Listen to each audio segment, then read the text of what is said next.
समझ में आता है, 1000 बार हो चुका भाई। आदमी यहाँ परेशान हो गया, आता है इमरजेंसी में दवाई लेता है और तुम लोग यहाँ चोरी करने बैठे हो।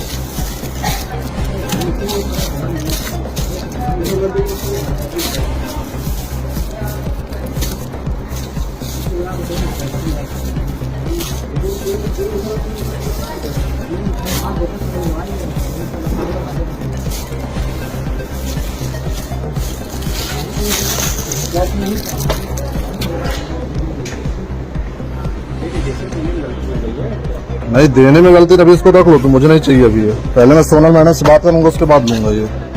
अभी तुम ये रख लो भाई। मैं 1000 बार यहाँ सामान, दिन भर में 50 बार सामान लेने आता हूँ। आदमी हर चीज तो चेक कर नहीं सकता ना, आदमी पास इतना समय है भाई। तुम लोग हर बार सामान कम देते हो और ज्यादा जोड़ते हो बिल। आज सुबह 450 रुपये ले लिया था वो, बताता हूँ मैडम से।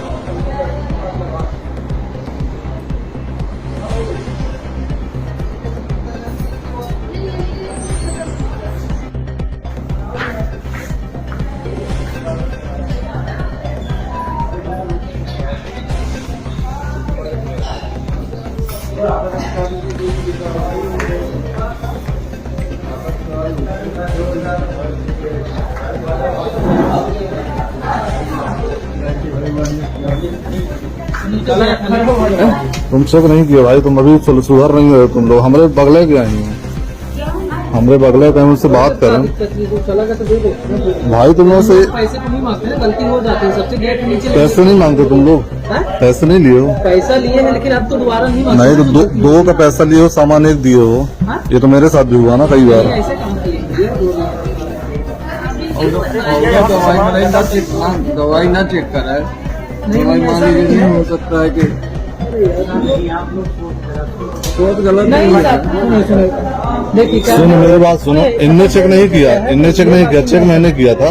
मेरे बगल में मेरे साथ तो हो चुका है। समझ एक बार दूध का गलत माठा भी, वो पर्ची कहीं समझ रहे, जो कहावत मुझे नहीं आती जाता, दूध की जली लारी माठा फूक फूक की है। सही है तो आदमी मरीज को वो परेशान रहा था कि मरीज लाए हैं ना, बाकी से चलो मैडम से बात कर।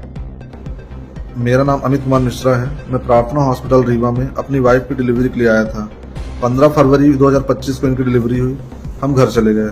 उस समय मेरी फार्मेसी वालों से थोड़ा बहस हुई थी, क्योंकि उनने कुछ दवाइयां कम दी थी और बिल उनने ज्यादा का काटा था। लेकिन उस समय अमाउंट कम था, 400-500 के आसपास था। मैंने उन्हें कुछ नहीं बोला और मैं अपनी वाइफ के साथ घर चला गया। 15 दिन बाद इनको ब्लीडिंग होने लगी। मैं वापस लेकर आया।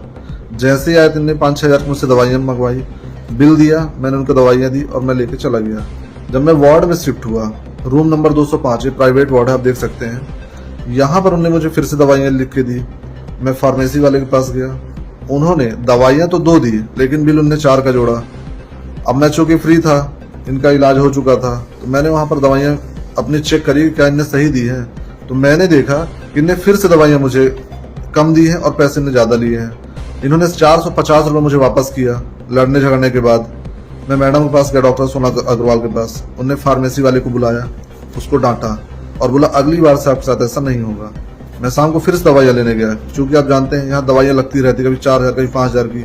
दिन भर में कम से कम 20,000 की दवाइयाँ लग जाती हैं। कुछ पेशेंट्स ऐसे हैं जिनकी एक दिन में 50,000 से 1 लाख तक की दवाई लगती है।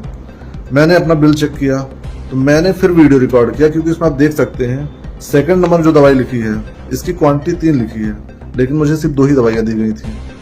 अब जब मैंने उससे झगड़ा किया तो उसने मुझे फिर से दवाई, पैसे तो वापस नहीं किए, उसने दवाई एक और लिख दी और उनने ये बोला कि 3 ही दवाई लिख, जबकि पर्चे में 2 लिखी थी। पर्चा मेरे पास है, अगर मैं आपको चाहिए तो मैं दिखा दूंगा। उसमें 2 ही लिखी थी, इनने काट के उसको 3 कर दिया और बोला ऐसे ही चल रहा है यहाँ पर। मैंने इसकी शिकायत HR के पास करी। उनने बोला सर यहाँ तो ऐसे ही चलता है, अगर आपको इलाज नहीं करवा कहीं और जा सकते हैं।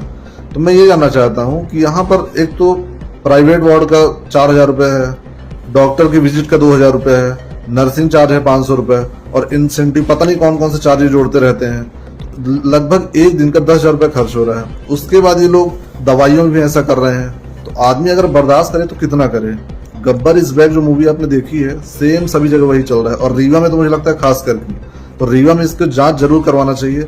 अगर आप चाहें तो मैं इसका बिल भी आपको भेज सकता हूँ। इसी तरह एक और पेशेंट के साथ किया। मैंने सोचा हो सकता है मेरे साथ बस ऐसा कर रहे हो। एक पेशेंट मेरे आगे दवाई ले रहा था, मैंने उससे पूछा कि भैया एक बार मैं आपकी दवाई चेक कर लेता हूँ। मैंने उसकी दवाई चेक करी, उसकी दवाइयाँ कम निकली। उसका वीडियो मैंने न्यूज वालों को दे दिया है, अगर आप चाहे तो देख सकते हैं। तो मतलब प्रार्थना हॉस्पिटल में क्या यहाँ लूटने का अड्डा बन चुका है, यानी इंसानियत की यहाँ कोई कीमत नहीं है। अगर आप दवाइयाँ चेक नहीं कर रहे हैं तो आपको कुछ भी देकर कुछ भी पैसे वसूल कर रहे हैं। तो अब आप सोच लीजिए कि आपको डिलीवरी या कोई भी इलाज प्रार्थना हॉस्पिटल में करवाना है या नहीं करवाना है। अगर आप चाहे तो मेरे पास सारे बिल रखे हुए हैं, और ये भी मैं बता दूं कि अगर अभी मैं चेक करने लगूं तो जो दवाइयां पेशेंट को दी जाती हैं उनकी सारी डिटेल उनके पास कॉपी में होती है, लेकिन ये देते नहीं है किसी को। तो जो बिल मेरे पास है और जो दवाइयां पेशेंट के लिए यूज हुई हैं, अगर मैं उसको मिलाऊं तो मुझे लगता है कि मेरा कम से कम 10 से 15 हजार रुपये और बच सकता है। लेकिन यहाँ पर कोई सुनने वाला नहीं है। तो अब आप सोच लीजिए कि आपको क्या करना है।